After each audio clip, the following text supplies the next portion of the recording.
सर्वदा यच्चैष जगदाभासो दर्पशान्तपुरं तथा तदब्रह्मासमेऽज्ञात्वा कृतकृत्यो भवानघ। ये शरीर माता पिता के नयन में उत्पन्न हुआ है और मन तथा मास से भी भरा है, इसलिए उसे चांडाल की तरह त्याग कर ब्रह्म रूप होकर सुकृतार्थ है। महाआकाश जो घटाकाश की तरह परमात्मा में आत्मा को एक रूप करके अखंड भाव से सदा शांत है। स्वयं ही अपने आप स्वयं प्रकाश और अधिष्ठान ब्रह्म रूप होकर पिंडांड तथा ब्रह्मांड का भी वित्ता पात्र के समान त्याग कर देह के ऊपर आरूढ़ अहंकार बुद्धि को सदैव आनंद रूप की आत्मा में स्थापित करके लिंग शरीर को त्याग और सर्वदा केवल आत्मा रूप है। हे निर्दोष, दर्पण में जैसे शहर दिखाई दे वैसे ही जिसमें इस जगत का भास दिखाई पड़ता है वही ब्रह्ममय है। इस प्रकार जानकर तो कृतार्थ हो। Be fulfilled by becoming one with the Supreme after you have renounced this body as a Pariha, Chandal, born of the dirt of the parents and itself full of dirt and flesh. Also, be ever in peace without interruption by making the self one with the Supreme, as the ether in the earthen jar is one with the great ether, Mahakash.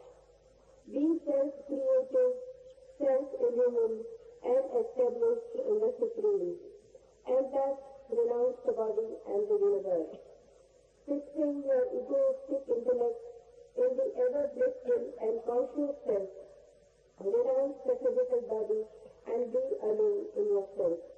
O innocent, like the city reflected in the mirror, this world is mirrored in the Supreme Brahman. So know that I am that Brahma and be fulfilled.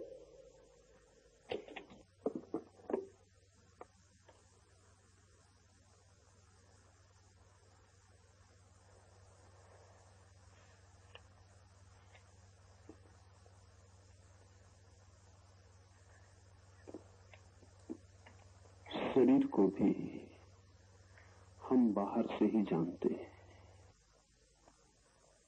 जैसे कोई किसी महल के बाहर घूम ले, दीवारों का बाहरी रूप देख ले और समझे कि यही महल है, ऐसा ही हम अपने शरीर को भी बाहर से देखते हैं।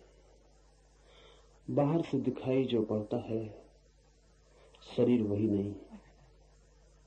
शरीर को भीतर से देखकर तत्क्षण शरीर से छुटकारा हो जाता है। बाहर से तो शरीर का जो रूप दिखाई पड़ता है वो ढका हुआ आवृत रूप है। भीतर से शरीर की वस्तु स्थिति दिखाई पड़ती है, जैसा शरीर है। बुद्ध अपने साधकों को भेजते थे मरघट, लाशों को देखने के लिए, हड्डियों को देखने के लिए, खोपड़ियों को देखने के लिए। शरीर भीतर से वैसा है, सब ढका है चमड़ी के आवरण में। अन्यथा शरीर से इतनी आसक्ति, इतना मोह, इतना ममत्व पैदा न हो।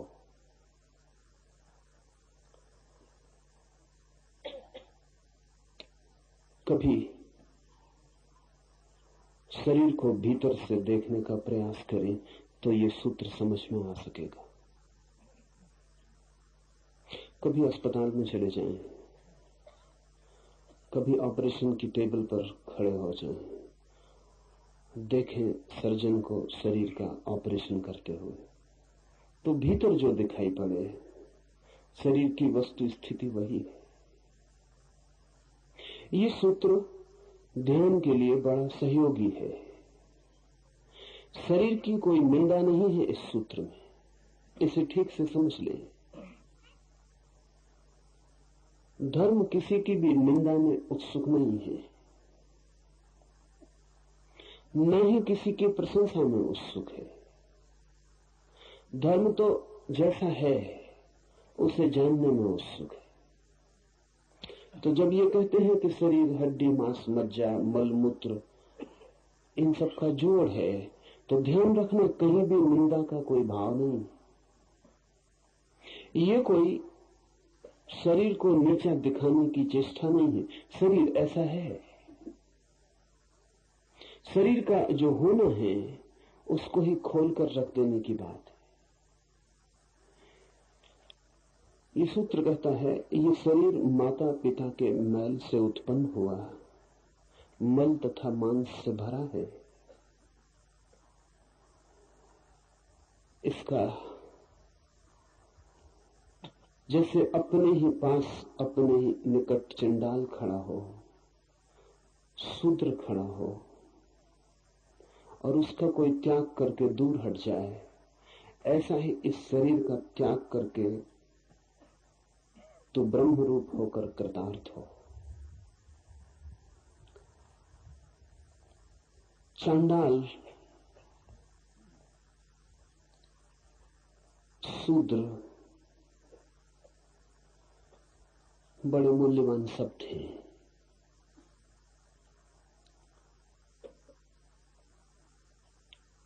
प्राचीन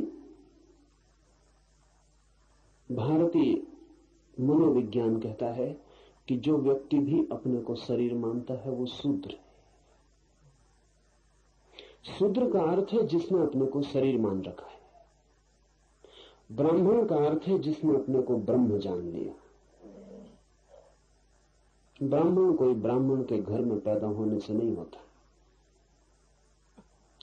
न ही कोई शूद्र किसी शूद्र के घर में पैदा होने से शूद्र होता है।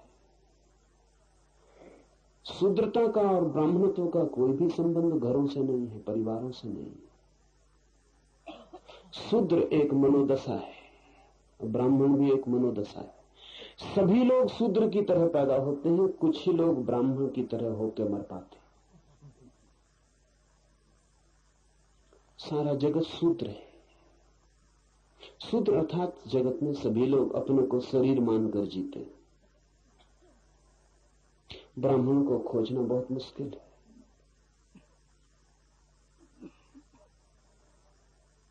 ब्राह्मण के घर में पैदा होना कोई कठिन बात नहीं, ब्राह्मण होना बहुत मुश्किल है। उद्दालक ने अपने बेटे श्वेतकेतु को कहा है कि श्वेतकेतु तू जा ऋषि के आश्रम में और ब्राह्मण होकर लौट। श्वेतकेतु ने पूछा लेकिन ब्राह्मण में हूं ही, ब्राह्मण का पुत्र हूं। तो उद्दालक ने बड़े मीठे वचन कहे और बड़े तीखे। उद्दालक ने कहा हमारे घर में ऐसा कभी नहीं हुआ कि कोई सिर्फ हमारे घर में पैदा होने से ब्राह्मण हुआ। हम वस्तुतः ही ब्राह्मण होते रहे। तो तू जा गुरु के आश्रम में और ब्राह्मण होकर वापस लौट। बाप से कहीं ब्राह्मणत्व मिला है? गुरु से मिलता है। और हमारे घर में नाम मात्र का ब्राह्मण कभी भी नहीं हुआ। हम सदा ही ब्राह्मण होते रहे।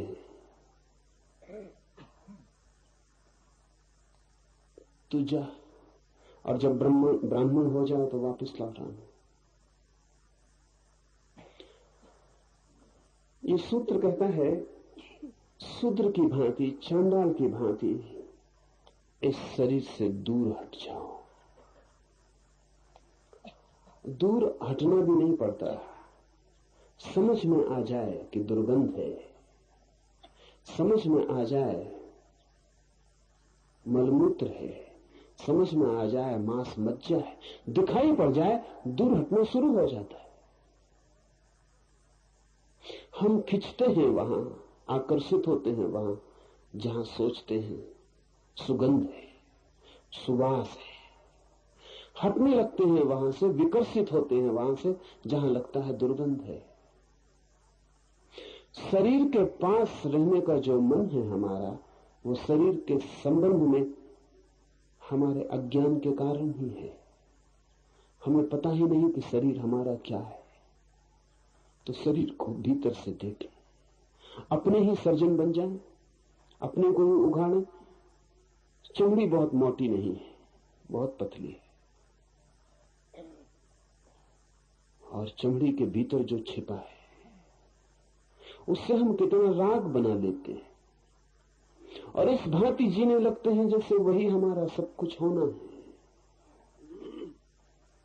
तो जुड़ जाते, बंध जाते।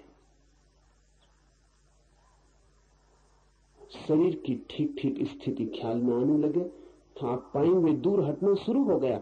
हटना भी नहीं पड़ता है, हटना शुरू हो जाता है। फिर तो पास आना हो तो चेष्टा करनी पड़े, लेकिन हम शरीर के पास हैं, उसका एक ही अर्थ है कि हमने कभी शरीर को भीतर से देखा नहीं। हम भी अपने शरीर को दर्पण में देखकर जानते हैं। दर्पण में जो दिखाई पड़ता है वो हमारे शरीर का बाह्य आवरण।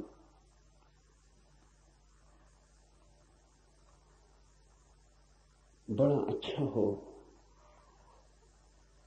कि विज्ञान ऐसे यंत्र ईजाद कर सके, जिसे एक्सरे की मशीन है। आज नहीं कल विज्ञान ऐसे यंत्र बना ले कि उनके सामने आदमी खड़ा हो जाए तो जैसा वो भीतर से है पूरा का पूरा हड्डी, मांस, मज्जा, मलमूत्र सब दिखाई पड़ जाए। तो वैसे यंत्र बड़े काम के हो सकते। आपको अपने शरीर की पूरी स्थिति पता चल जाए, आप तत्क्षण पाएंगे आत्मा और शरीर के बीच फासला हो गया। वो जो सेतु थे टूट गए, जो जुड़ाव था वो मिट गया और दूरी बढ़ने लगी।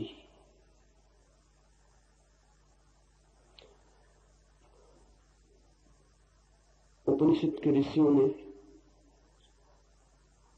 वो आंख पैदा करने की कोशिश की है जिससे आप भीतर झांक सकें, चमड़ी के भीतर झांक सकें, अपनी ही चमड़ी के भीतर झांक सकें। सत्य मुक्तिदायी है।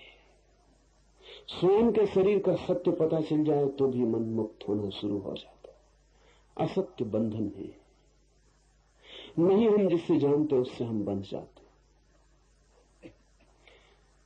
हे मुनि, महाकाश में घटाकाश की तरह परमात्मा में आत्मा को एक रूप करके अखंड भाव से शांत हो जाए। जब शरीर की व्यर्थता दिखाई पड़े, शरीर का असार होना दिखाई पड़े और शरीर केवल एक गंदगी का ढेर मालूम होने लगे और जब शरीर से दूरी बढ़ने लगे तभी परमात्मा से निकटता होनी शुरू होती है। शरीर के जितने निकट परमात्मा से उतने दूर, शरीर से जितने दूर परमात्मा के उतने निकट। शरीर से जितने जोर से हम बंधे हैं उतने ही उस अशरीरी चैतन्य से हमारा फासला है। जब शरीर की तरफ पीठ हो जाती और जब शरीर से दूरी बढ़ने लगती तो शरीर से दूरी बढ़ने का एक ही मतलब होता है कि आत्मा से निकटता बढ़ने लगती। आत्मा है एक छोर, शरीर है दूसरा छोर, बीच में हम लगते हैं आत्मा के बहुत। इसलिए शरीर से दूर हटने को ध्यान की एक प्रक्रिया की तरह लिया गया है। इसके कई दुष्परिणाम भी हुए, क्योंकि जब पश्चिम में भारतीय शास्त्रों का पहली दफा अनुवाद हुआ तो उन्हें लगा कि ये तो शरीर के दुश्मन मालूम पड़ते। ऐसा है नहीं, ये सिर्फ उपाय है। शरीर की वस्तुस्थिति जानने से तत्काल चेतना भीतर की यात्रा पर निकल जाती है। शरीर का ठीक ठीक बोध होते ही शरीर पर पकड़ ढीली हो जाती। वो पकड़ ढीली हो सके इसलिए इस बोध को तीव्र करना जरूरी है।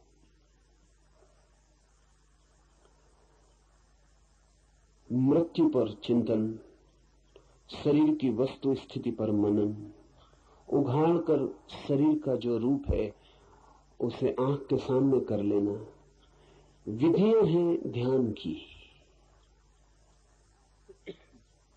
इनसे आदमी भीतर की तरफ सरकना शुरू हो जाता है और वो सरकना सहज हो जाता है, उसके लिए चेष्टा नहीं करनी पड़ती। अगर आप शरीर को बिना समझे भीतर की तरफ जाना चाहते हैं तो अति कठिनाई होगी, क्योंकि मन तो शरीर में लगा ही रहेगा, जुड़ा ही रहेगा। बुद्ध का एक भिक्षु एक गांव से निकलता है, सुंदर है बहुत। ध्यान ने उसके सौंदर्य को और भी गरिमा दे दी है। मौन भीतर सघन हुआ है तो उस मौन की किरणें उसकी आंखों और उसके चेहरे से और भी प्रकट होने लगी। वह आभा मंडित हो गया है, एक वेश्या उस पर मोहित हो जाती। रविन्द्रनाथ ने एक बहुत मधुर गीत इस घटना पर लिखा। वो वेश्या उतर के अपने महल से नीचे आती है और उस भिक्षु को निवेदन करती है कि उसके महल में एक रात विश्राम कर ले। वो भिक्षु कहता है, निमंत्रण अस्वीकार करना हमारा नियम नहीं, आऊंगा, लेकिन अभी समय नहीं आया। जब तुम्हारे शरीर की वास्तविक स्थिति प्रकट हो जाएगी तब मैं आऊंगा।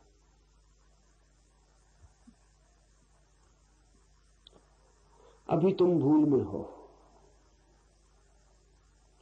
जिस दिन तुम जगोगी मैं आऊंगा। वेश्या को कुछ समझ में नहीं आता। वेश्या का मतलब यह है कि शरीर की भाषा के अतिरिक्त जिससे और कोई भाषा समझ में नहीं आती। इसलिए ये मत सोचना कि कोई पत्नी है तो वेश्या नहीं है। शरीर की ही भाषा समझ में आती हो तो वेश्या ही है। जब तक आत्मा की भाषा समझ में ना आए तब तक कोई वेश्या होने से ऊपर उठ नहीं सकता। और वेश्या का मतलब स्त्री में समझना, वैश्य भी। शरीर की भाषा समझ में आए और शरीर से ही मोल तोल चलता हो, इतना ही मतलब है वेश्या का। शरीर पर ही सब टिका हो मन, वही हो व्यवसाय। भिक्षु ने कहा, आऊंगा जरूर, लेकिन जब तुम्हारा शरीर अपनी वस्तु स्थिति में आ जाएगा। उस वेश्या ने कहा, पागल हो गए, यही है समय, अभी मैं हूं युवा, अभी सौंदर्य है अपने शिखर पर।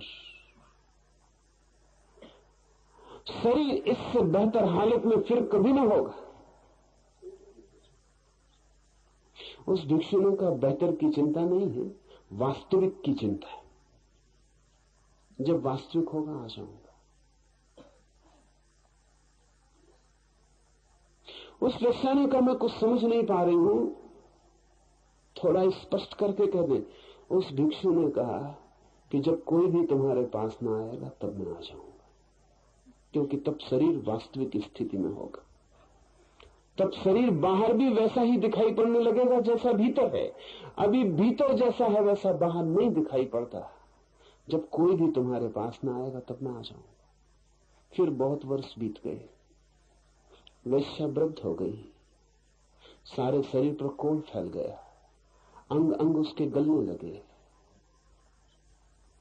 गांव ने उसे उठा के बाहर फेंक दिया। ये वही गांव था जो उसके द्वार के आसपास मंडराता था। ये वही लोग थे जिनको उसके मकान में प्रवेश नहीं मिलता था, जो उसकी दूर से झलक ले लेते थे तो भी अपने को तृप्त अहोभागी समझते थे। उन्होंने उसे गांव के बाहर फेंक दिया। अंधेरी अमावस की रात है, वो प्यासी गांव के बाहर तरफ रही, कोई उसे पानी पिलाने को भी नहीं। उस रात वो भिक्षु आया और उस भिक्षु ने उसके सिर पर हाथ रखकर कहा कि मैं आ गया। अब शरीर अपनी वास्तविक स्थिति में, अब कोई तुम्हारे पास आता नहीं। अब शरीर बाहर भी वैसा ही हो गया जैसा भीतर है। अब बाहर भीतर का फासला टूट गया, बीच की चमड़ी में जो अवरोध डाले थे वे मिट गए। अब भीतर की जो मांस मज्जा है वो बाहर भी झलकने लगी। अब भीतर की जो गंदगी है वो बाहर भी आ गई। अब तुम बाहर भीतर एक हो गई हो। अब मैं आ गया हूं। इसी दिन के लिए मैंने वायदा किया था जब कोई भी नहीं आएगा तब मैं आ जाऊंगा।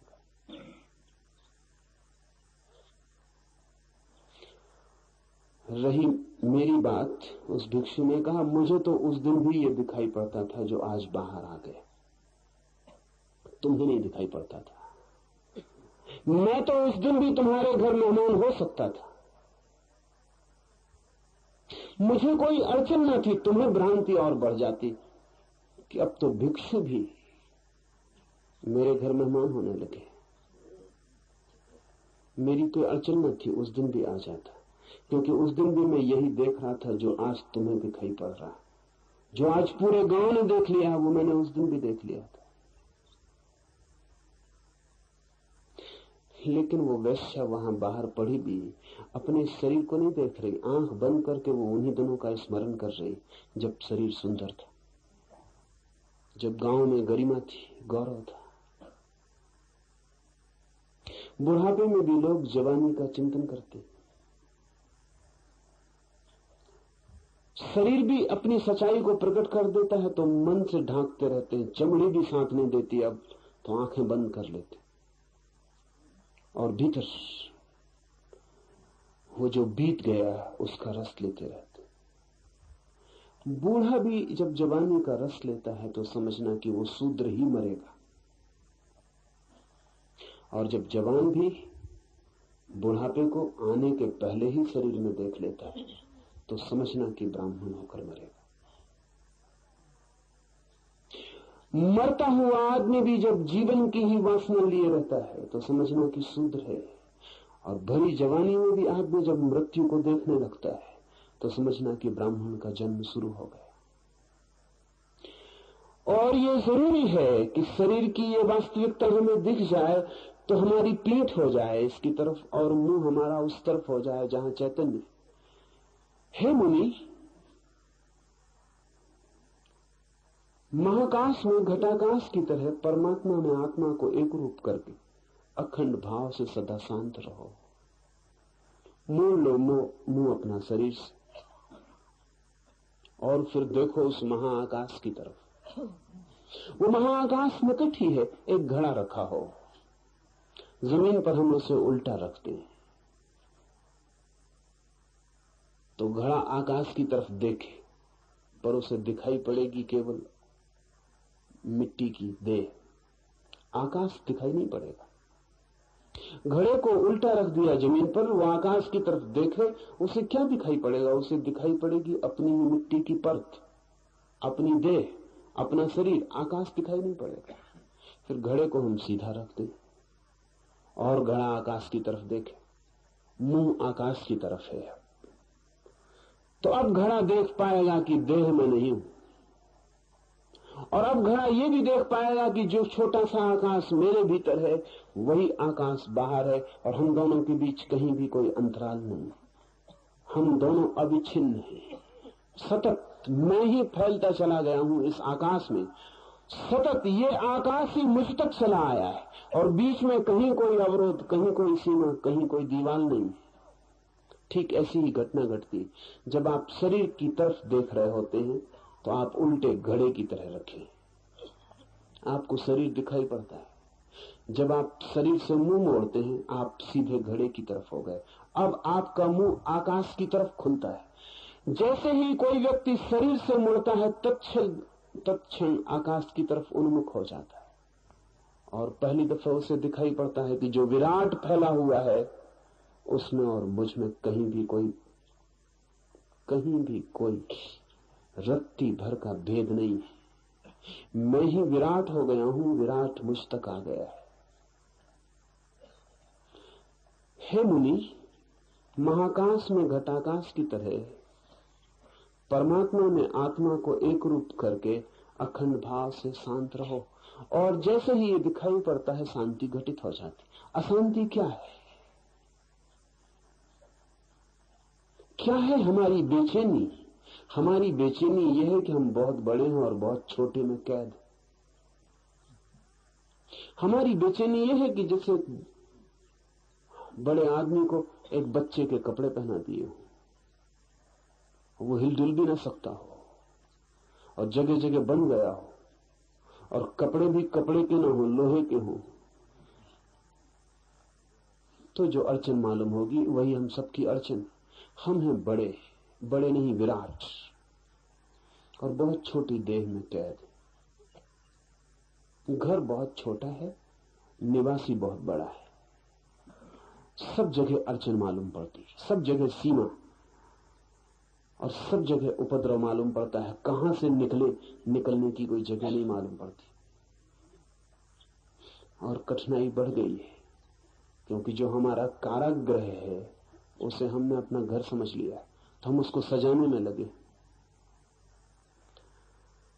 हम उसका श्रृंगार कर रहे हैं, हम जगह जगह से उसकी सजावट कर रहे हैं। हम कारागृह के भीतर सोने चांदी का इंतजाम कर रहे हैं। हम कारागृह की दीवारों को सुंदर कर रहे हैं, आभूषण दे रहे हैं, और उसी कारागृह में हम बंद हैं। और हमारा मुंह दीवारों की तरफ है, द्वार की तरफ नहीं रहेगा। मुंह उस तरफ रहता है जिस तरफ आकर्षण हो। जहां आकर्षण वहां मुंह, जहां विकर्षण वहां पीठ। जब तक शरीर में आकर्षण हो मुंह दीवार की तरफ रहेगा, और जैसे ही शरीर में विकर्षण पैदा हुआ मुंह शरीर की तरफ नहीं रह जाता, पीठ हो जाती। आपके शरीर में भी द्वार है एक, लेकिन वो द्वार आपको तभी दिखाई पड़ेगा जब शरीर से आकर्षण खो जाए। शरीर में द्वार है, उस द्वार को ही हृदय कहा है। जिसको आप हृदय कहते हैं उसको हृदय नहीं कहा है। आप तो हृदय उसको कहते हैं जहां फेफड़ा धड़क रहा है, वहां कोई द्वार नहीं, वहां तो केवल पंपिंग, श्वास का इंतजाम है। वहां तो खून और वायु का मिलन होता रहता है, उससे हृदय धड़क रहा है। वो हृदय नहीं है। हृदय योग की भाषा में आपके भीतर उस द्वार का नाम है कि जब आप शरीर की तरफ से पीठ कर लेते, जब आप शरीर को देखने के लिए भी उत्सुक नहीं रह जाते, जबकि शरीर में कोई भी रस नहीं रह जाता और विराग का जन्म होता है, तब अचानक आप उस जगह खड़े हो जाते हैं जहां हृदय, जहां से द्वार है, जहां से घड़ा आकाश की तरफ खुलता है। आपके शरीर में बहुत तरह के द्वार हैं, लेकिन द्वारों का पता तभी चलता है जब आप द्वारों पर पहुंचे। जब तक आप न पहुंचे तब तक पता नहीं चलता। छोटा बच्चा है, उस छोटे बच्चे को कोई भी पता नहीं कि उसके भीतर शरीर में एक काम द्वार है, एक यौन द्वार है, उसे कोई पता नहीं। अभी वो बड़ा होगा, जवान होगा, और एक दिन अचानक उसे काम द्वार का पता चलेगा। उस काम द्वार के द्वारा वो संसार में प्रवेश कर सकता है। वो भी शरीर के बाहर जाने का एक मार्ग है। और ध्यान रहे, इसीलिए काम वासना की इतनी आतुरता है। उससे क्षण भर को हम शरीर के बाहर बह पाते, लेकिन क्षण भर को ही, क्षण भर को शरीर भूल जाता है और हम प्रकृति में डूब जाते हैं। एक द्वार है मनुष्य का प्रकृति की तरफ, नीचे की तरफ, और एक द्वार है मनुष्य का परमात्मा की तरफ, ऊपर की तरफ। जब काम वासना से चित्त भरता है तो हम शरीर के निकटतम होते हैं, और जब हम शरीर के निकटतम होते हैं तो वो द्वार खुलता है जिससे हम और शरीरों के जगत में प्रवेश कर जाते हैं। जब हम शरीर के प्रति विरस हो जाते हैं और शरीर से दूर होते हैं, तब वो द्वार खुलता है जहां से हम आत्माओं के जगत में प्रविष्ट हो जाते हैं। शरीर में दोनों द्वार हैं। शरीर में वो द्वार है जो पदार्थ की तरफ जाता है, और वो द्वार भी जो परमात्मा की तरफ। लेकिन शरीर के प्रति विरस हो जाएं, ऐसा सोच सोच के नहीं होगा। ऐसा आप मन में सोचते रहें कि शरीर हड्डी मांस मज्जा है, कुछ भी नहीं, सोचने से नहीं होगा। सोचना तो बताता है कि आपको पता नहीं, इसलिए सोच रहे हैं। अनेक लोग जिंदगी हो गई यही भाव करते रहते हैं बैठ के कि शरीर में क्या रखा है, लेकिन उनको मालूम है कि रखा है, तभी ये भाव करते हैं। ये बार बार कहने की जरूरत क्या है कि शरीर में क्या रखा है? ये वो अपने को ही समझा रहे हैं, अपने ही मन को समझा रहे हैं कि मन मत पड़ शरीर की बातों में। शरीर में कुछ रखा नहीं, लेकिन ये मन कौन है जो शरीर में लग रहा है? ये वही है, वे खुद। और मन का रस अभी कायम है, इसलिए तो समझाना पड़ता है। नहीं, ये सूत्र समझाने का नहीं है, इसको आप दोहराना मत। इसको बैठ के आंख बंद करके आप दोहराना मत। ये सूत्र उद्घाटन का है। इस सूत्र को समझ के आंख बंद करके शरीर के भीतर खोजना कि क्या ये सूत्र सच कहता है कि मांस मज्जा है। इसको मान मत लेना, इसको मान के खतरा हो जाएगा, आप दोहराने लगेंगे। इसकी खोज करना, तलाश करना। हो सकता है ऋषि मजाक कर रहा हो सकता है झूठ बोल रहा हो।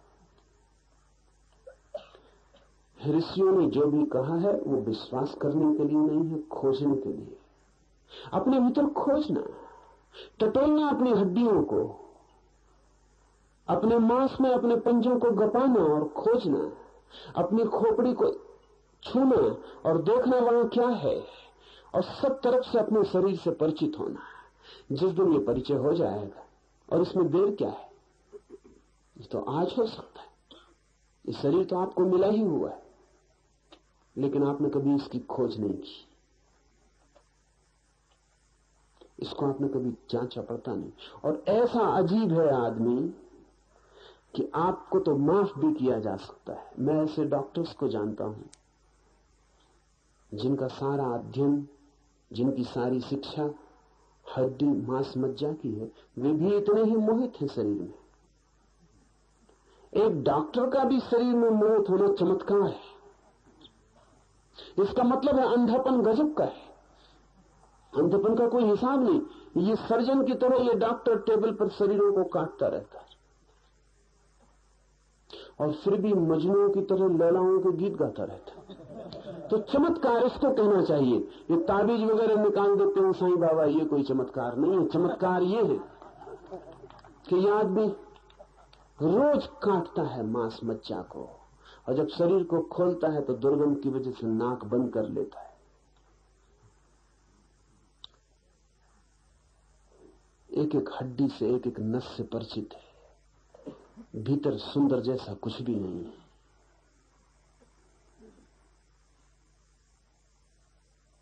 लेकिन बड़ी मजे की घटनाएं घटती। मैं एक डॉक्टर को ये कह रहा था, मित्र हैं, वो कहने लगे आप कहते हैं तो मुझे ख्याल आया। मैं एक स्त्री का ऑपरेशन कर रहा था, और जब मैंने उसका पेट खोला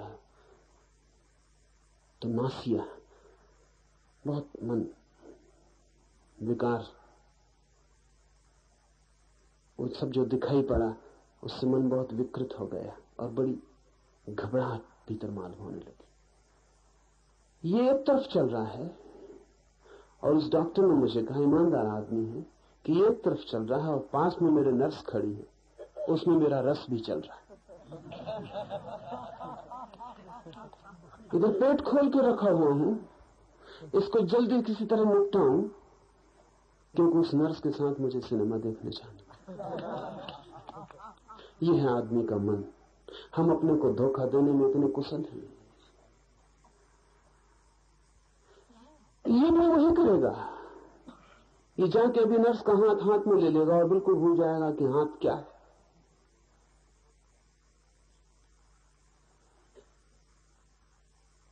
तो आम आदमी को तो माफ किया जा सकता है, लेकिन डॉक्टर की तुलना में कह रहा हूं, माफ किया नहीं जा सकता, क्योंकि शरीर हमारे पास है और हम उससे भी परिचित नहीं हो पाए, और लोग आत्मा की खोज में निकल जाते हैं, और शरीर तक से परिचित नहीं हो पाए और आत्मा की खोज में निकल जाते। लोग पूछते हैं आत्मा को कैसे पाएं? कृपा करके पहले शरीर को तो ठीक से जान लें, जो बहुत निकट और करीब है, इससे तो परिचित हो जाए, और इससे परिचित होना ही आत्मा की तरफ उठने की सीढ़ी बन जाती, क्योंकि जो इससे परिचित हुआ वो फिर इसकी तरफ विमुख हो जाता है, और जो शरीर से होता है विमुख, वो आत्मा की तरफ उन्मुख हो जाता है, तब उसका मुंह आत्मा की तरफ हो जाता है। और जब आकाश मिलता है भीतर के इस छोटे से घटा आकाश से, तो जो घटना घटती है उसका नाम शांति। अशांति है इस कारागृह में बंद होना, शांति है इस कारागृह के बाहर विराट के साथ एक होने का अनुभव। ईश्वर से मिले बिना कोई भी शांत कभी हुआ नहीं।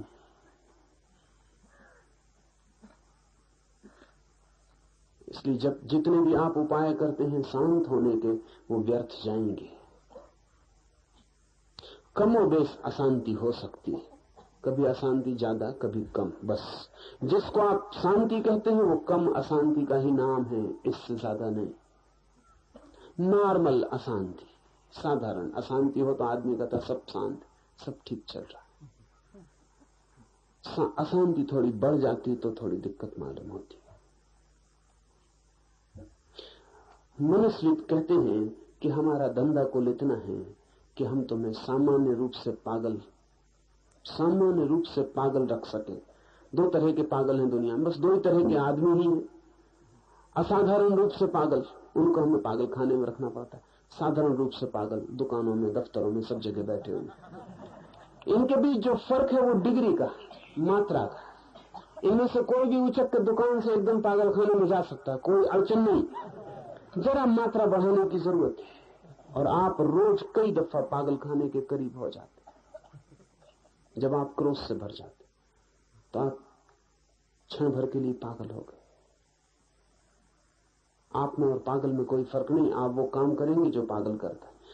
बस फर्क इतना ही है कि आप कभी कभी ऐसा होते हैं। ये पागलपन जो है आपका कभी कभी आता है, किसी का स्थिर हो गया है, जाते ही नहीं, ठहर गया।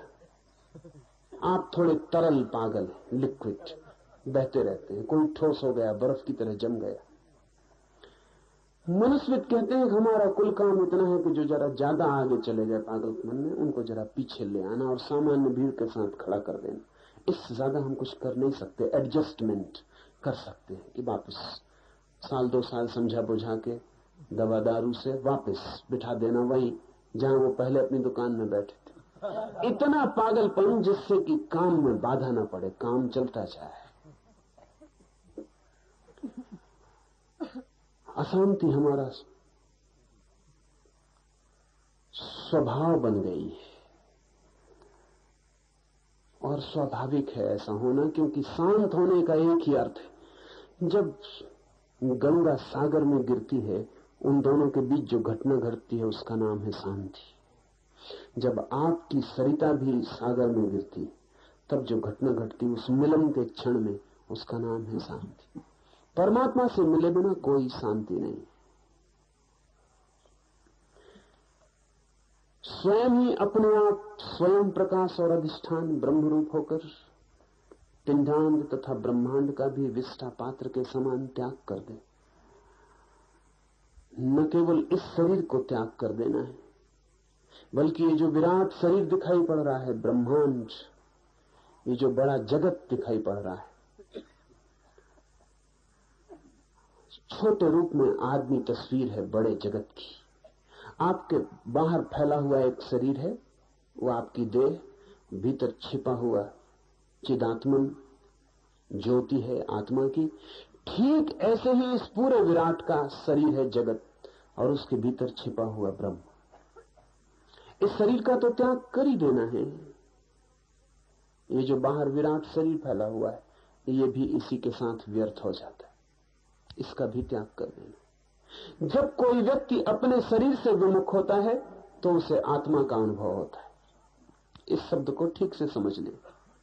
जब कोई व्यक्ति अपने शरीर से विमुख होता है तो उसकी आंखों में पहली दफे जो झलक आती है वो अपनी ज्योति की है, आत्मा की है, घटाकाश की है। और जब कोई व्यक्ति सारे जगत के ब्रह्मांड शरीर से भी विमुक्त हो जाता है, तब उसे जो अनुभव होता है वो ब्रह्म ज्योति का है। आत्मा और परमात्मा में इतना ही फर्क है। आत्मा का मतलब है आपको छोटी सी ज्योति का अनुभव हुआ, परमात्मा का अर्थ है अब आप महासूर्य के समक्ष खड़े हो गए। अपने शरीर से छूटकर आत्मा का अनुभव होता है और ब्रह्मांड से छूटकर परमात्मा का अनुभव होता है, पर दोनों में मात्रा का ही फर्क है। इसलिए जो आत्मा तक पहुंच गया उसे कोई अड़चन नहीं है, उसे कोई बाधा नहीं है, वो दूसरी छलांग भी आसानी से ले सकता है। देह के ऊपर आरूढ़ हुए अहंकार बुद्धि को सदैव आनंद रूप चिदात्मा में स्थापित करके लिंग शरीर को त्याग और सर्वदा केवल आत्मा रूप हो। सतत ये मुख आकाश की तरफ बना रहे, यही सन्यास का अर्थ है। ग्रस्त चेष्टा करके कभी कभी एक झलक पा लेता है, फिर लौट आता है अपने घर में। ग्रस्त का मतलब आप समझ लेना, ग्रस्त का मतलब शरीर में जो लौट लौट आता है। ग्रह से मतलब उस घर का नहीं है जिसमें आप रहते हैं, ग्रह से अर्थ इस घर का है जिसमें आप पैदा हुए। इसमें जो ठहर गया है उसका नाम है ग्रस्त। कभी कभी झलक भी मिल जाती है, फिर लौट लौट आता है। कभी कभी घड़ा सीधा भी हो जाता है, फिर उलट हो जाता है, फिर ठहर जाता है। उल्टा होना आदत हो गई। आदत की वजह से उल्टा होना सीधा मालूम पड़ता है। आदत की वजह से इतने दिन तक उल्टे रहे हैं कि आदत की वजह से वही ठीक मालूम पड़ता है।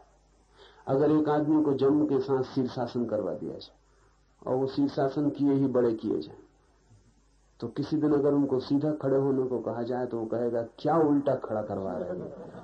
स्वभावता, क्योंकि उनकी आदत तो एक पड़ गई कि सिर के बल खड़ा होना। एक छोटी सी जाति है दक्षिण अमेरिका में, एक छोटे पहाड़ पर 300 लोगों का कबीला है। एक मक्खी है वहां जिसके काटने से सभी लोग अंधे हो जाते, तो 300 ही लोग अंधे हैं। छोटी सी आदिवासियों की जाति। सब बच्चे आंख वाले पैदा होते हैं, लेकिन 3 महीने के भीतर अंधे हो जाते, क्योंकि 3 महीने के भीतर वो मक्खी काट ही लेती है।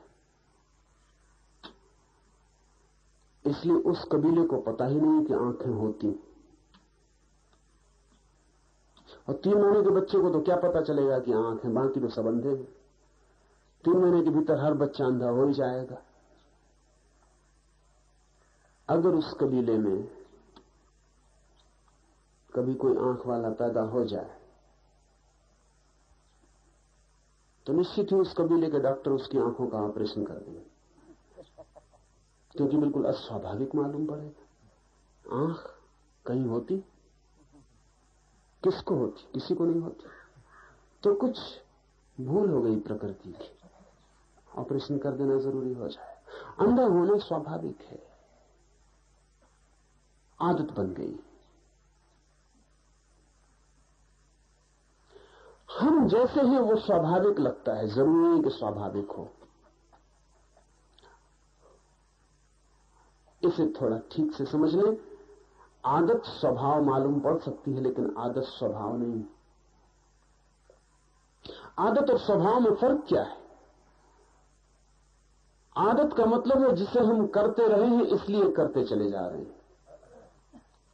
स्वभाव का अर्थ है कि हम अपना सब करना भी छोड़ दें तो वो होता रहेगा, उसे करना नहीं पड़ता। आदत है हमारी शरीर के साथ बंधे होने की, जन्मों जन्मों की, अनंत जन्मों की। ये स्वभाव नहीं है। इसलिए एक दफा आपको ठीक अनुभव हो जाए स्वभाव का तो ये आदत टूट जाएगी, लेकिन झलकें मिल सकती हैं, और झलक मिलती है तो उससे कोई अंतर नहीं पड़ता। झलक जैसे बिजली कौन जाए, फिर अंधेरा घना हो जाता। पुरानी आदत में फिर हम वापस सेटल हो जाते, फिर स्थापित हो जाते।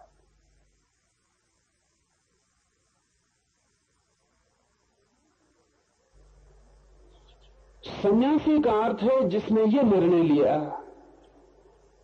कि अब मैं सतत घर की ओर पीठ ही रखूंगा और सतत खुले आकाश को स्मरण रखूंगा, और निरंतर मेरी चेष्टा जारी रहेगी, उठते बैठते जागते सोते भी।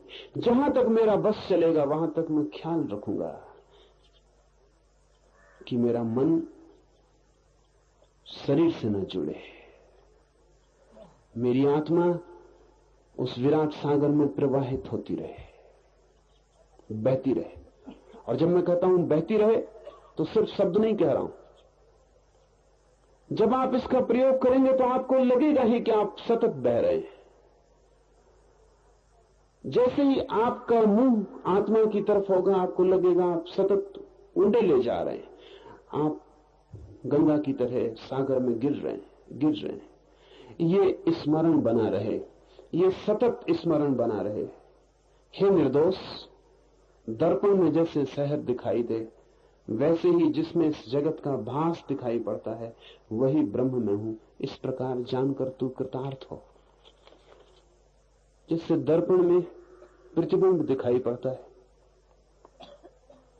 लेकिन दर्पण में जो प्रतिबिंब दिखाई पड़ता है वो वास्तविक नहीं। वास्तविक तो दर्पण है जिसमें प्रतिबिंब दिखाई पड़ता है।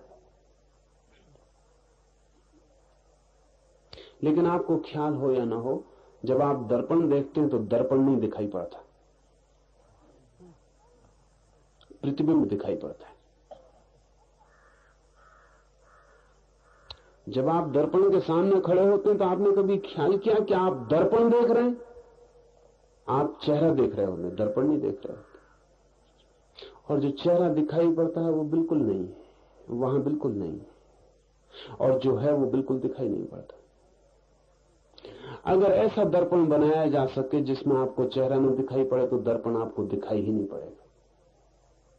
वो तो चेहरा दिखाई पड़ता, इससे आप अनुमान करते हैं कि दर्पण है। दर्पण आप अनुमान करते हैं कि है क्योंकि चेहरा दिखाई पड़ रहा है, लेकिन दिखाई चेहरा पड़ता है, दर्पण दिखाई नहीं पड़ता। हाँ, दर्पण में कुछ अशुद्धि हो तो बात अलग, जितना शुद्ध दर्पण हो उतना कम दिखाई पड़ेगा। अगर हम बिल्कुल निर्दोष दर्पण बना सके तो हमें दिखाई ही नहीं पड़ेगा। महाभारत की सारी कथा ऐसे ही निर्दोष दर्पण के बनने से हुई। किया था मजाक, मजाक महंगा पड़ा। दुर्योधन और उसके सारे भाई अंधे बाप के बेटे थे, तो मजाक किया था। मजाक अच्छा भी नहीं था, क्योंकि जिस मजाक से दूसरे को चोट पहुंचे वो मजाक कम, हिंसा ज्यादा हो जाती। तो पांडवों ने बनाया था एक मकान, निमंत्रित किया था अपने चचेरे भाइयों को। मकान में ऐसे दर्पण लगाए थे जो बड़े निर्दोष थे। दर्पण इतने निर्दोष थे कि दिखाई ही नहीं पड़ते थे कि दर्पण है।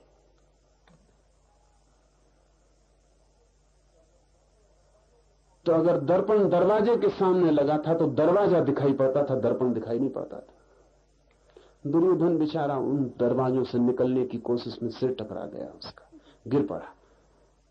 द्रौपदी हंसी, उस हंसी से सारा महाभारत पैदा हुआ।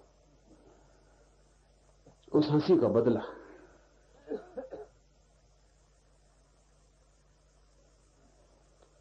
ऐसी कोई बड़ी बात न थी, लेकिन छोटी सी हंसी भी बड़ी हिंसा हो सकती है। इसलिए द्रौपदी को फिर भरी सभा में नग्न करने की कोशिश का जिम्मेवार अकेला दुर्योधन नहीं, द्रौपदी की हंसी भी उसमें सम्मिलित। मूल कारण वही है, अंधे का बेटा है इसलिए दिखाई नहीं पड़ता है। होगा ही ऐसा, क्योंकि अंधे का बेटा है इसलिए हंसी के गिरोगे ही। जहां दरवाजा नहीं वहां दरवाजा देख रहे हो। पर बात कुल इतनी थी कि बहुत निर्दोष दर्पण का उपयोग किया गया था, तो दर्पण तो दिखाई नहीं पड़ता, जो प्रतिबिंब पड़ता है वही दिखाई पड़ता है।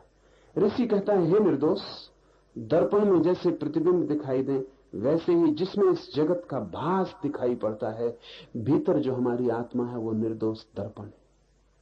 सारा जगत उसमें दिखाई पड़ता है। तो हम इस जगत को पकड़ने दौड़ पड़ते हैं, लेकिन वो दर्पण हम नहीं देखते जिसमें ये दिखाई पड़ता है, जिसमें ये झलकता है। एक हीरा दिखाई पड़ रहा है, कोहनूर रखा है, वो दिखाई पड़ रहा है, तो आप कोहनूर की तरफ दौड़ते हैं। आपको ये ख्याल में भी नहीं आता कि जिसको ये दिखाई पड़ रहा है, जिसमें ये कोहनूर की छवि बन रही है, वो कौन है? वो दर्पण क्या है मेरे भीतर जो कोहनूर को मेरे भीतर तक प्रतिबिंबित कर देता है। चांद दिखाई पड़ता है आकाश में, भीतर वो कौन है जिसमें ये चांद प्रतिबिंबित हो जाता है? मेरे भीतर एक घूमता हुआ दर्पण है जो सारे जगत को देखता रहता है। जब तक आप जगत को पकड़ने जा रहे हैं तब तक आप प्रतिबिंबों को पकड़ रहे हैं। जिस दिन आप दर्पण को पकड़ने लगेंगे आपका प्रवेश हो गया उस जगत में जो सत्य का है। और दर्पण को जो पकड़ लेगा फिर वो प्रतिबिंबों के मोह में नहीं पड़ता। ऐसा नहीं कि फिर प्रतिबिंब बनने बंद हो जाएंगे, प्रतिबिंब बनते रहेंगे, लेकिन तब पकड़ने का आग्रह छूट जाता है। और दर्पण प्रतिबिंबों से कभी विकारग्रस्त नहीं होता।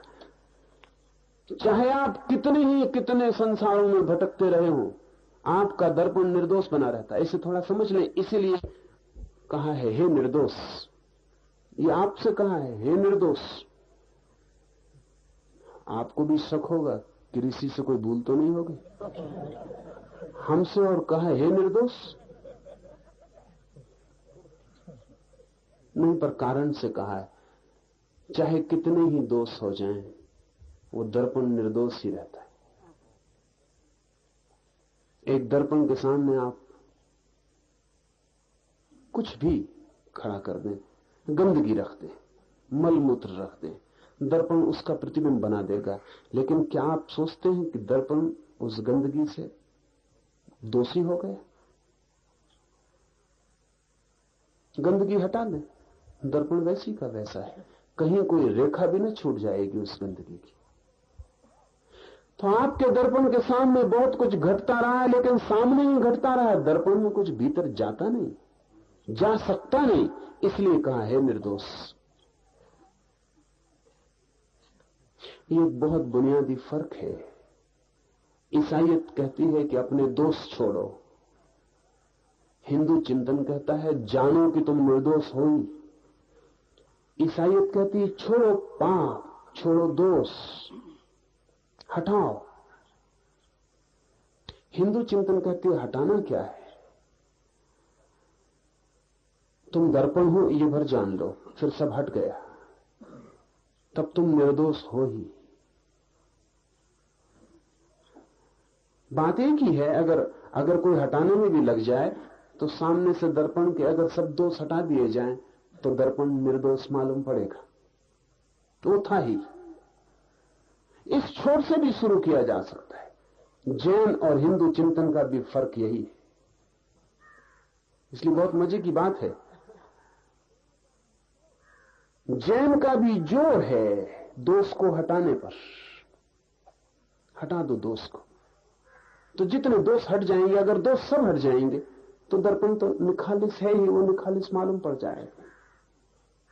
हिंदू चिंतन का जोर है क्यों व्यर्थ मेहनत करते हो दोष के साथ, दर्पण हो, इस सत्य को पहचान लो, फिर पड़े नहीं रहे दोष सामने तो भी तुम निर्दोष हो।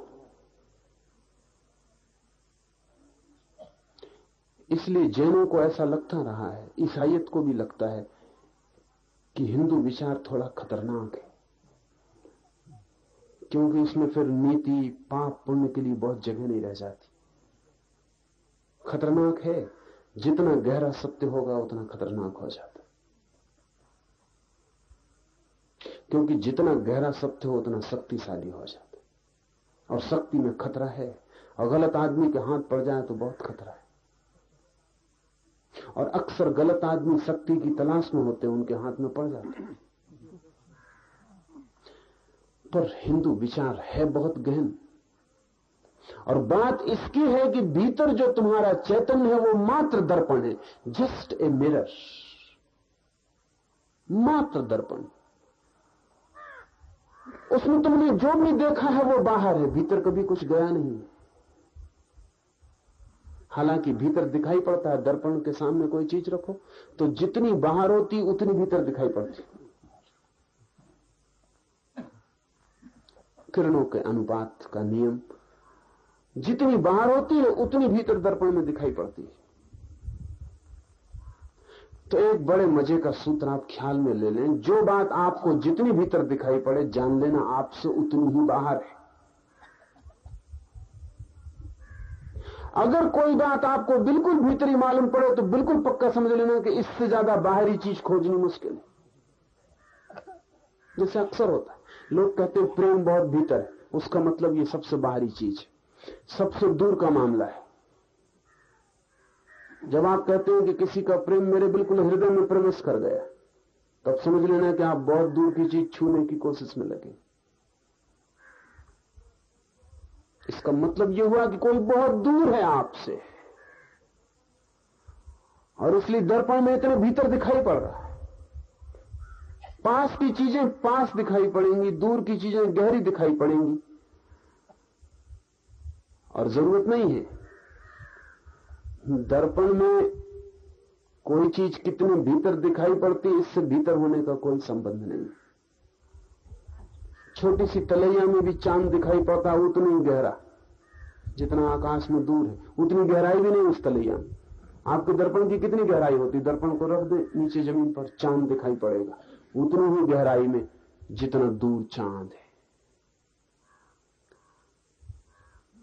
बाहर के प्रतिबिंब कितने ही भीतर चले जाएं, भीतर नहीं जाते। भीतर कुछ गया ही नहीं है, कभी जा भी नहीं सकता। मालूम पड़ता है क्योंकि भीतर एक दर्पण है, चैतन्य एक दर्पण है, शुद्धतम दर्पण है।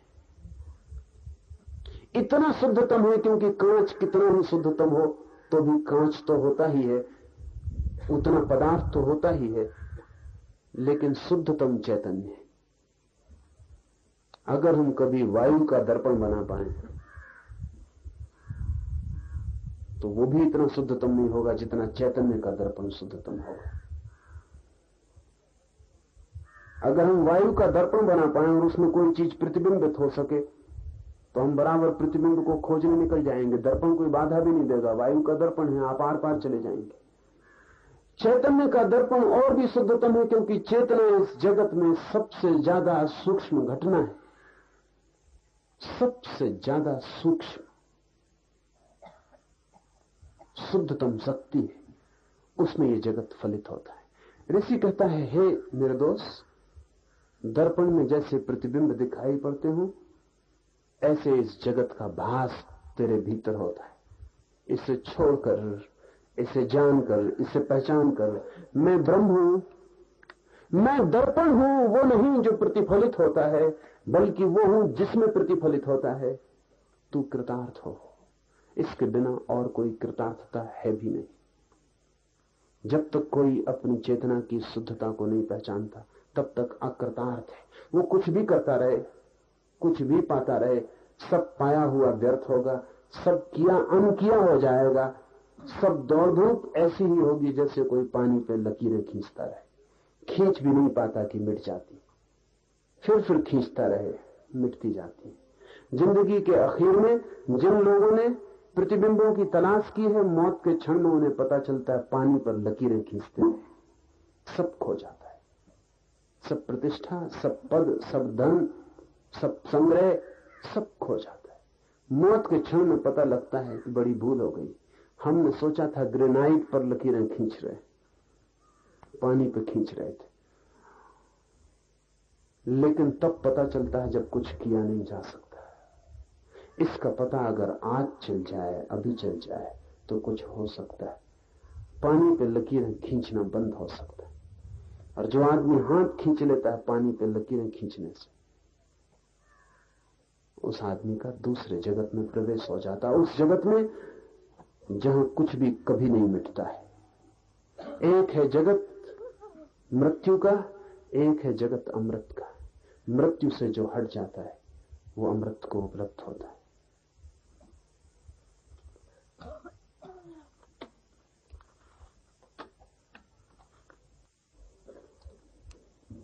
Man is embodied, but man is not a body at all. Body is just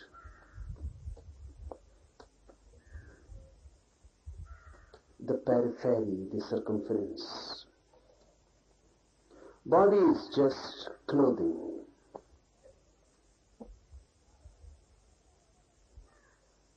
And not only this sutra says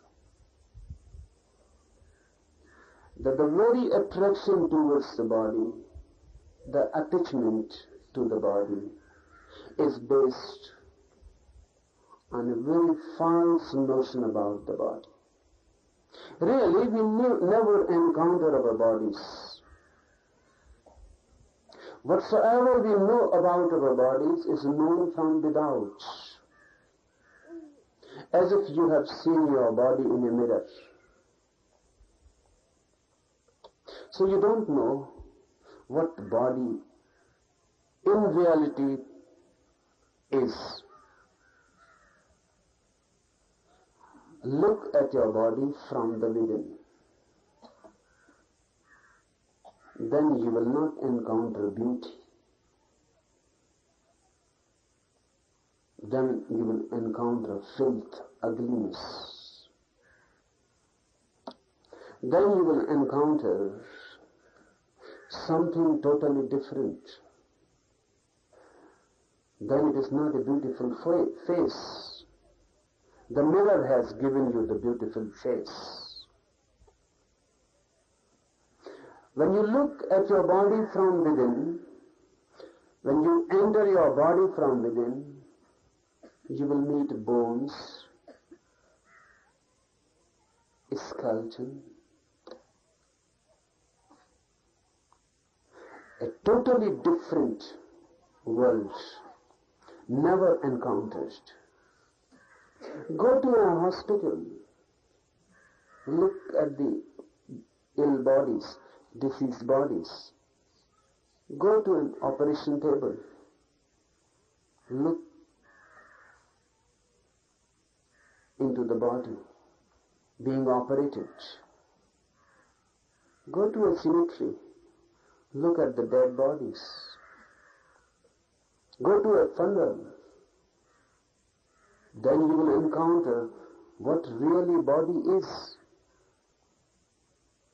But the body can carry on a deception because you look only at the skin, just the outermost clothing of the body. This creates an illusion. And this creates an attachment with the body. This attachment is one of the greatest barriers. Unless it is broken, unless you are removed away from your body, you cannot enter into the dimension of the spiritual. Attached to the body, you are not facing the spiritual dimension. You are facing the body, and through the body, the world. You are facing the body, and through the body, through the senses, the world. That's why you encounter matter and matter and matter. People go on asking, where is the soul? Where is the divine? Is there God? Does God exist? Their questions are relevant. Not because there is no God. Their questions are relevant because their way of looking at things is through the body. Through the body you cannot know anything except matter. Through the body you can know only other bodies. The bodies cannot feel. The bodiless. Bodies can feel only bodies. That's their capacity and limitation. When I want to touch you, I cannot touch anything immaterial in you. If I want to touch, I will touch the material. Touch cannot penetrate to the immaterial. Touch is limited to the material. All the senses of the body can lead you only to the world of the matter. And because the whole scientific edifice is nothing but extensions of the senses, that's why science goes on denying anything like godliness, anything divine in the world. Science is the extended body of man. That's why science never encounters God, cannot encounter. Not because there is no God, but because your very approach is through the matter. Through the matter, only matter can be encountered. Unless you are removed from the body, not only removed, transformed, totally turned. About turn is needed, so that you are facing the body. Now, through an about turn, you are not facing the body, but facing the bodiless. Both are there in you. Both are there in you, both dimensions. The body is there as a door towards the world. The consciousness is there as a door towards the divine. But you know only one door. You have never opened the others. The other remains there, unopened. And not only unopened, you have forgotten it completely because you have never opened it, never tried it. It is there. Scientists say, biologists say, that only half of your mind is functioning. The half mind is non-functioning. It is difficult for biology to account for it. Why? Half of the mind is non-functioning. It seems useless. It can be operated and thrown away, and you will not feel any absence. It was not used at all. Your half brain can be cut and thrown away like appendix, like anything unnecessary. And you will not feel even the absence that you are lacking something. You have never used it. Science is still unable to say anything about this. They go on saying this is just an accidental growth. But really this is very unscientific. To accept accidents is basically unscientific, because nothing can grow without any cause. Science means the link between cause and effect, the discovery between cause and effect. If there is some effect, it means there must be some cause. Nothing is accidental. Nothing can be. It looks accidental if we don't know the cause. Ignorance creates the illusion of accident. Otherwise, there is no accident in the world. They say science goes on throwing things to the law of accident. Whenever science cannot explain anything, they will say this is accidental, unnecessary growth. Either there is some cause behind it somewhere. So there is one explanation that somewhere back in the history of man was using that part, and we have forgotten how to use it. Or somewhere in the future, man will need that part, and we have not yet discovered how to use it. These two explanations can only be scientific. And anyway, both are true. Both are true.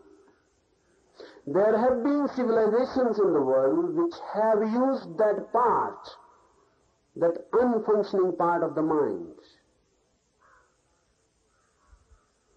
There have been individuals who have used that part, that non-functioning part. A Buddha, a Jesus, a Krishna. They are not just bigger brains than you. They are not just more intelligent than you. They are totally different. They use a different type of intelligence. The difference is not of degrees. The difference is qualitative, not quantitative. A Krishna, a Christ, is not just quantitatively bigger than you. No. An Einstein is quantitatively bigger than you. The difference is of degrees. He is a great mind. A giant, you are just children before him. But a Buddha is not different qualitatively. He is not a great mind. He is a different mind altogether. His mind cannot be measured with your mind. An Einstein can be measured through your mind. You may be having a small mind. He may be having a bigger mind.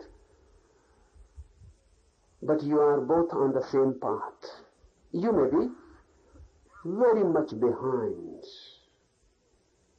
But the path is the same. Einstein is with you on the same path, leading on the peak. You may be the valley and he may be the peak, but you both are villaged. You are not different. A Krishna, a Christ is totally different. They are using something which we are not using at all. They are using a different dose. They are not looking at the world from the body. They are looking at existence from consciousness. They are not coming to meet you through the body. They are coming to meet you through consciousness. That is the second door. This sutra is concerned with the second door. How to open it? The first basic requirement is create a distance between you and your body. A distance is needed. Otherwise you cannot take the about turn. A space is needed. Create a distance. How can you create a distance? You cannot force a distance. The distance happens if you can become aware of the reality of the body, what body is. If you become aware of the ugliness, the filth, the inner reality of the body, your attraction disappears. You are not to make it disappear, it disappears. The moment you know the filth of the body, suddenly your attachment is no more there. You have taken the about turn. In the disappearance of attachment, attraction, the turning, the about turn happens. And for the first time you encounter another door in you. Jesus says, knock and the doors shall be opened unto you. About what doors he is talking? Knock and the doors shall be opened unto you. What doors? He is talking about this door. Move away from the body, create a distance. Let your back be towards the body, and suddenly you are facing a door you have never faced. And this door is not locked. That's why Jesus says knock, and knock is enough. This door is not locked. Just a knock, and the doors shall be opened unto you. They are waiting for centuries and centuries, for millennia, to be knocked. That's why Jesus says, ask, and only for asking it shall be given to you. Knock, and just a knock is enough. No key is needed, there is no lock. So the only key is how to face the door. And once you face the door, knock and they open. This sutra says, know the filth of the body, the death of the body, the deadliness of the body. The body is just a tomb. Look at it. But don't go on saying that the body is filthy. Sayings will not help. Don't go on saying that the body is ugly. Just repeating these things will not be of any use. Rather, on the contrary, your repetition shows that you don't know that really the body is a filthy thing. That's why you repeat.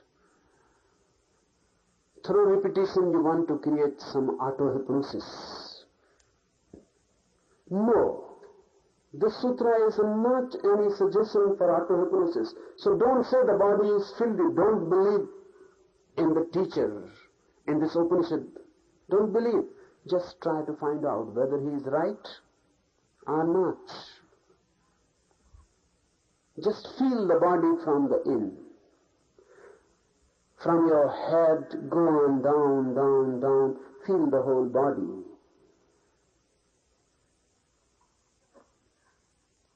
Then suddenly you will become aware that the Upanishad is saying a truth, a very valuable truth. And truth itself is the turning. Then you need not to turn yourself. Truth itself is the turning. You see a diamond. You are attracted. You are pulled. You begin to move towards the diamond. Suddenly you see it is not a diamond, just an ordinary stone. The pull has disappeared. The moment stops. If you are attracted towards the body, and everyone is attracted, remember, how you know that you are attracted towards the body? You may not have felt it consciously that I am ever attracted with my own body. But if you are attracted to anyone's body, another's body, that shows you are unaware of the fact what your body is.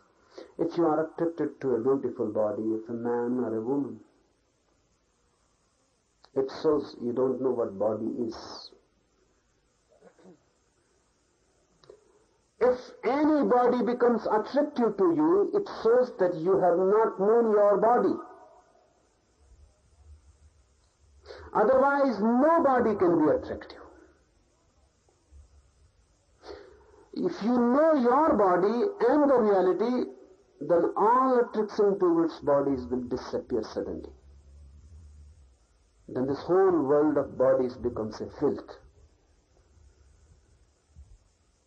Then you are not pulled. The pull disappears.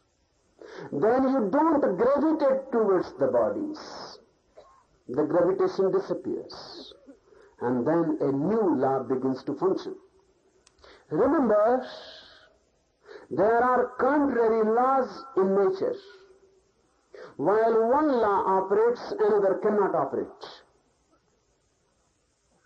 When the one law disappears, is not operating, the opposite law starts operating. If you are pulled by bodies, you are pulled by matters.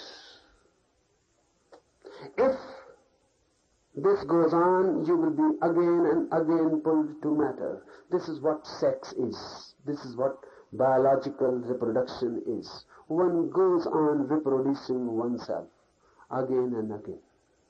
More bodies, more bodies, more bodies. You go on being pulled by matter continuously. When you are attracted to a beautiful body, male or female, To what you are attracted? If you ask the biologists, they will say to certain hormones, to certain chemicals. A feminine body is constantly creating certain hormones in it. Those hormones create the pull. You are attracted. A subtle pull is there. It is chemical. A feminine body has a different magnetism. A male body has a different magnetism. That magnetism goes on working. If you have a magnet, then the iron is attracted, pulled. Man-woman attraction is again a gravitation, a magnetism, biological, hormonal, chemical, but material.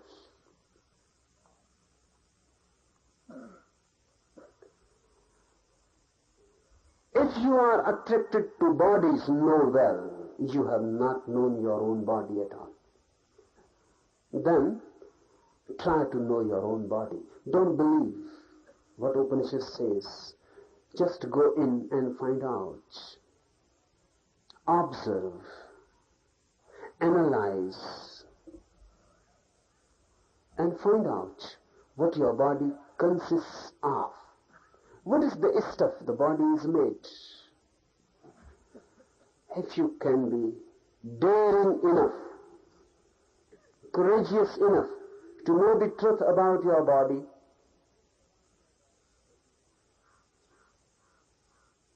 one law will disappear. And you will enter a world of a different force. Gravitation is one force. Gravitation means being pulled downwards. Grace is another force. Grace means being pulled upwards. Or you can say gravitation means being pulled outwards or downwards. Both mean the same. They are synonymous. And you can say grace means being pulled inwards or upwards. Again, both are the same. They are synonymous. Once you are not in the grip of gravitation, you will be in the grip of grace. Then God can pull you upwards and inwards. Then you are open, vulnerable to grace, receptive. So find out the facticity of the body. Then attachment disappears. Sex becomes meaningless. The pull of the bodies is no more felt. And you enter another world, of another dimension, of another law. Grace. Now you are pulled inwards and upwards. Then you are available for the divine.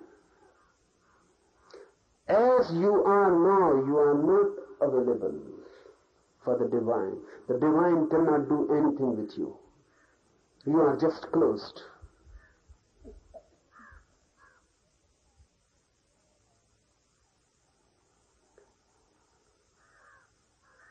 Meditations, methods, techniques, systems, schools, they exist only to make you available. To create the situation in which you can become available to the second law of existence, grace. How is it possible? What to do?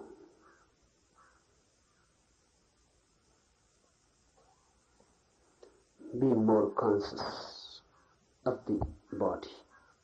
Be more conscious of the constituents of the body. Be more conscious of the desires of the body. Be more conscious of the totality of the body. And then nothing more is needed. You will be facing the door, the closed door. Knock, and the doors shall be opened unto you.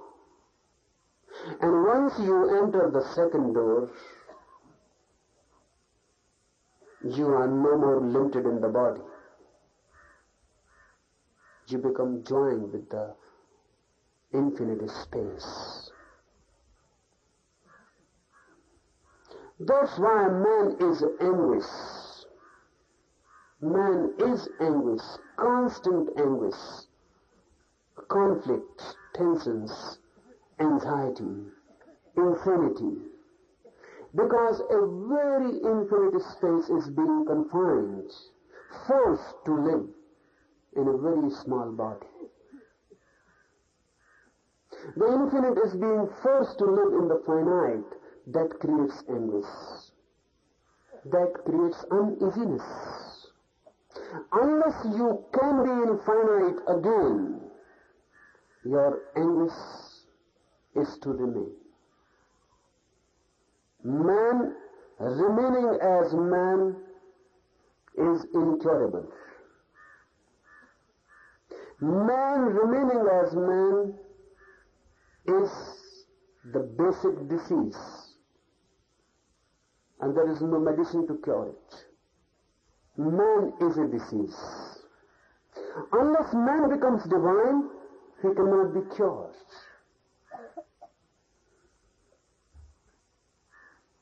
Create the distance between you and the body. And the more the distance, the nearer you will be to the divine. And this nearness goes on transforming you. Then no effort is needed to transform you. The very law of grace starts transforming you. So remember this, you are not to transform you, you are only to take a turn. Then you are available for the forces of transformation. They will transform you. The meditation which will follow just now is just a turning. It is to create a turning in you. Just a turning. It is not concerned with your character. It is not concerned with your morality. It is not concerned with what you have been doing. Not at all.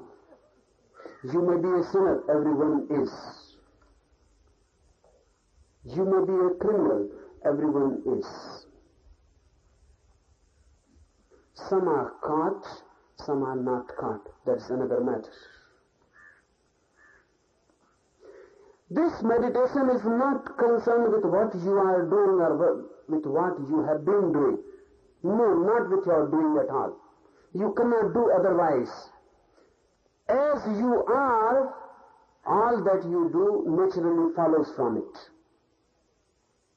So we are not going to change your doings. That's absurd. And that cannot be done.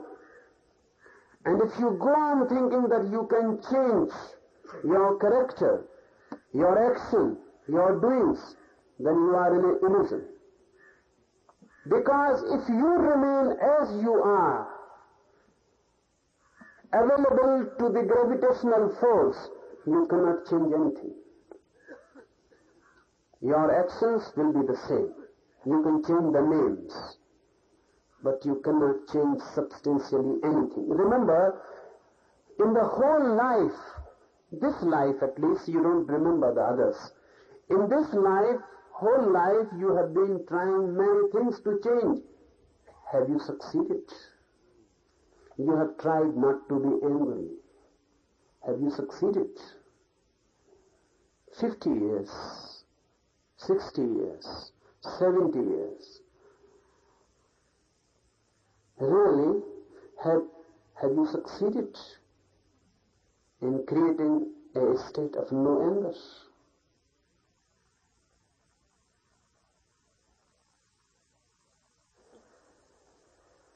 You have been trying to be non-sexual. Have you succeeded?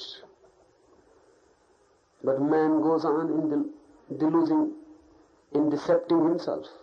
He goes on thinking that I will change. You cannot change as you are, because you are in a pull, in a gravitational force. You cannot do anything unless you change the law, unless you become available to another law. You cannot change. You will remain angry. You will remain sexual. You will remain greedy. Moral teachings are just useless, just consolations, but they give you a certain ego.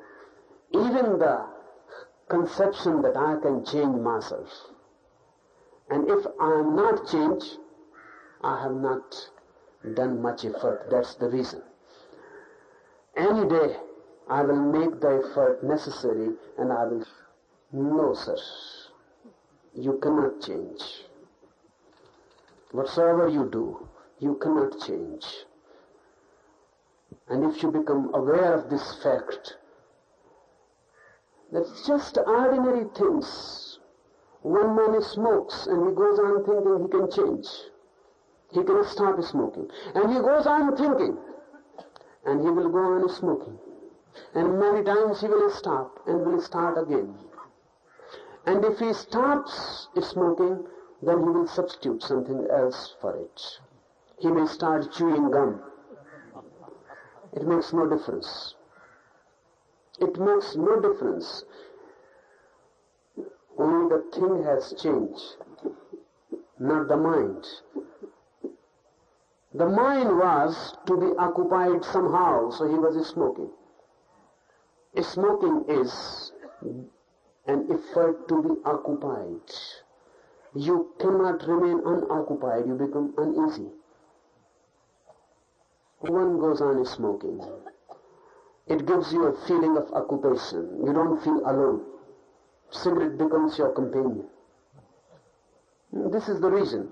You cannot be alone. Cigarette gives you company.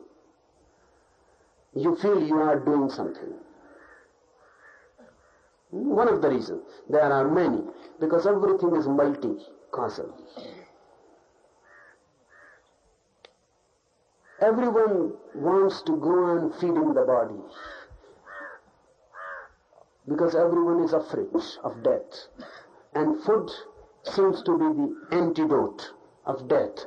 So go on, but you cannot go on throwing food in the body. That is impossible. You can throw the food twice or thrice a day. But the mind says, go on feeding the body. One starts smoking. One feels one is feeding something without feeding. So there are many reasons. You can stop smoking, then you will substitute it by something else, which will do the same. The inner needs will have to be fulfilled. You cannot change as you are. But don't be disappointed. I am not saying you cannot be changed at all. But the change can come only if you start a journey towards another law of existence. Change the law, don't change yourself. Become unavailable to the law of gravitation and become available to the law of grace, and then you will be changed, completely transformed.